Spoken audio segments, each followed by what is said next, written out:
ગણેશાય નમઃ. બ્રહ્માએ કહ્યું એ રીતે શંકર સાથે વિહાર કરી અનેક પ્રકારના ભોગો ભોગવી સંતુષ્ટ થયેલા સતી ઘણા વિરક્ત મનવાળા બન્યા. એક દિવસે શંકર સાથે બેઠેલા સતીએ શંકરને પ્રણામ કરી કહ્યું, હે મહાદેવ, તમે હવે મારા પર કૃપા કરો.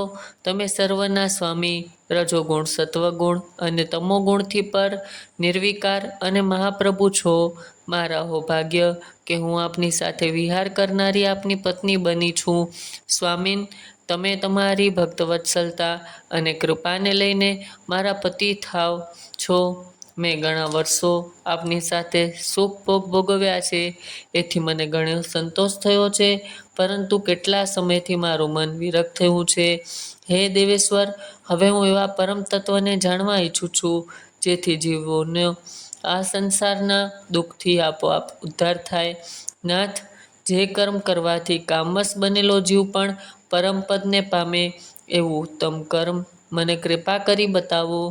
બ્રહ્માએ કહ્યું, હે મુને, આમ આદિશક્તિ સતીએ જ્યારે શંકરના જીવોનો ઉદ્ધાર માટે પ્રશ્ન પૂછ્યો, ત્યારે સ્વેચ્છાથી શરીર ધારણ કરનારા તથા યોગ દ્વારા ભોગથી વિરક્ત થયેલા ચિત્તવાળા ભગવાન શંકર અત્યંત પ્રસન્ન થઈને બોલ્યા, દેવી દક્ષનંદિની, તમે ઉત્તમ પ્રશ્ન પૂછ્યો છે.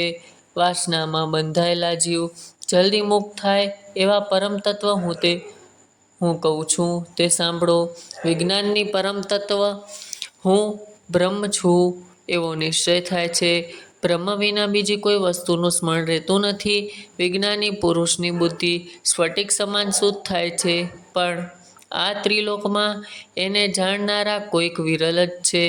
ભોગ અને મોક્ષ આપનારી મારી ભક્તિ એ વિજ્ઞાનની માતા છે, અને તે મારી કૃપા હોય તો જ પ્રાપ્ત થાય છે. તે ભક્તિના 9 પ્રકાર છે. હે સતી, આમ જોઈએ તો ભક્તિ અને જ્ઞાનમાં કોઈ ભેદ નથી. ભક્ત અને જ્ઞાની બંને સદા સુખ ભોગવે છે, પરંતુ ભક્તિના વિરોધીને જ્ઞાન મળતું નથી. હે દેવી, હું નિરંતર મારા ભક્તને આધીન રહું છું, અને ક્યારેક ભક્તની અપૂર્વ ભક્તિ પ્રભાવથી હીન જાતિના નીચ મનુષ્યના ઘરમાં પણ ચાલ્યો જાઉં છું. ભક્તિના 2 પ્રકાર સગુણ અને નિગુણ છે.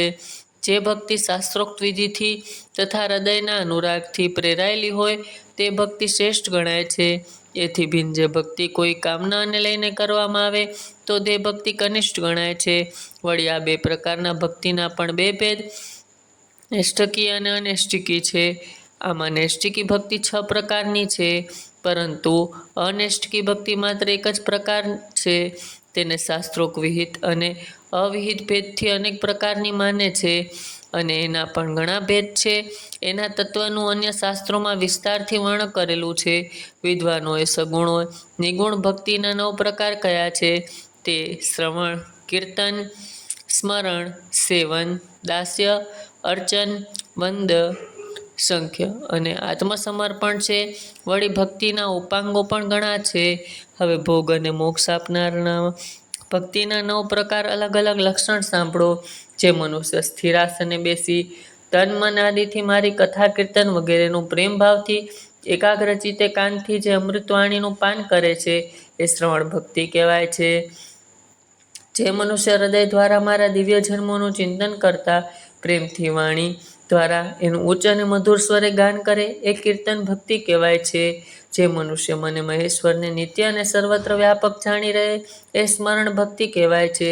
જે મનુષ્ય પ્રાતકાળથી લઈને પ્રત્યેક સમય મારી સેવાનું ધ્યાન રાખીને હૃદય અને ઇન્દ્રિયોથી જે નિરંતર માનસિક સેવા કરે તે સેવન ભક્તિ કહેવાય છે.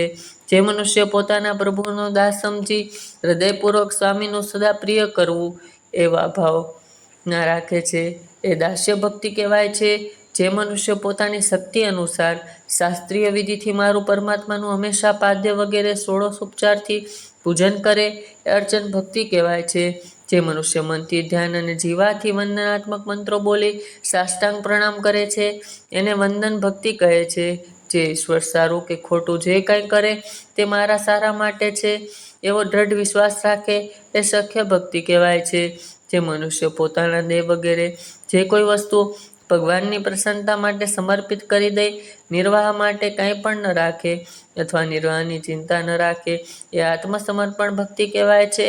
આ પ્રમાણે મારી ભક્તિના 9 અંગો છે, જે ભાવિક મનુષ્યો ભોગ અને મોક્ષ આપનારા છે.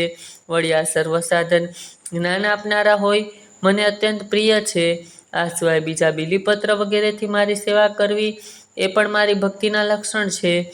તેને ભાવિકોએ વિચારપૂર્વક સમજી લેવા.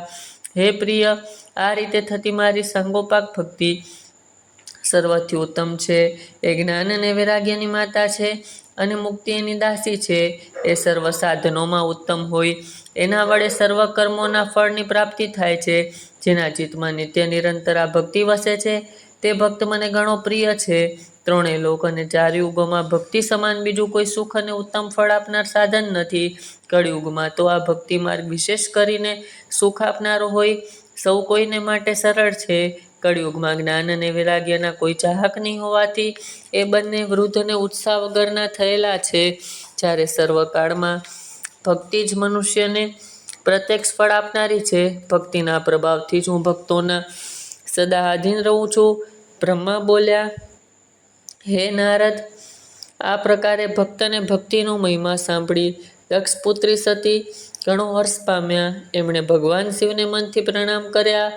પછી સતીદેવીએ ભક્તિકાંડ અંગે શાસ્ત્ર વિષયમાં પૂછ્યું કે જે શાસ્ત્ર લોકમાં સુખકારક તથા જીવોનો ઉદ્ધાર કરવામાં આગળ પડતું છે, તે તથા યંત્ર મંત્ર શાસ્ત્ર એમનું મહાત્મ્ય તથા અન્ય જીવદ્વારક ધર્મમય સાધનો વિષયમાં પણ વિશેષ રૂપે જાણવાની મારી પ્રબળ ઈચ્છા છે.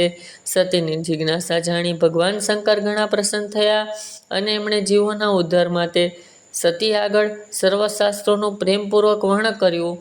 પછી 5 અંગો સાથે તંત્રશાસ્ત્ર, યંત્રશાસ્ત્ર તથા જુદા જુદા દેવેશ્વરોના મંત્ર અને મહિમાનું વર્ણન કર્યું.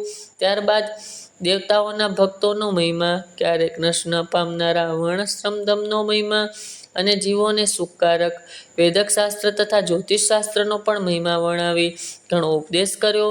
વળી સતીની ઈચ્છાથી તેમને સામુદ્રિક શાસ્ત્રના તત્વ તથા બીજા ઘણા શાસ્ત્રોના તત્વ સમજાવ્યા.